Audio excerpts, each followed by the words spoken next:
Hello everyone, আশা করি আপনারা সবাই ভালো আছেন। আজকে আমি আপনাদেরকে দেখাবো কিভাবে মাইক্রো লোটাস টিউবার টবে রোপণ করতে হয়। সব ধরনের পদ্ম ছোট পাত্রে রোপণ করলে তা বাড়ে না অথবা ফুল দেয় না। মাইক্রো লোটাস করার জন্য কিছু ভ্যারাইটি আছে যেগুলো ছোট পাত্রে ভালো ফুল দেয়। আমি আজকে রেড বল ভ্যারাইটিটা রোপণ করছি। আমি এই টিউবারটি জোগাড় করেছি অনলাইন একটি পেজ থেকে।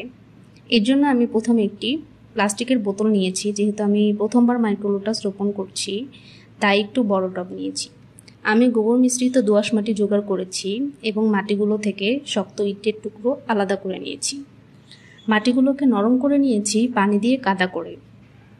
এরপর টবে মাটিগুলো দিয়ে নিব, দেন টিউবারটিকে মাটির মধ্যে বুনে দিব। এরপর একটি পলিথিন দিয়ে পানি ঢালবো যাতে টিউবারটি মাটি থেকে আলাদা হয়ে ভেসে না ওঠে। পানি ভরে দিব টবের। এরপর গাছটি রোদে রেখে দিব। সাধারণত পদ্ম ফুলের 5 থেকে 6 ঘন্টা রোদ লাগে, তো আমার ব্যালকনিতে 5 থেকে 6 ঘন্টা সম্পূর্ণ রোদ পাই, তাই আমি এটিকে আমার বারান্দায় যেখানে রোদ আসে সবচেয়ে বেশি সেখানে আমি রেখে দিব।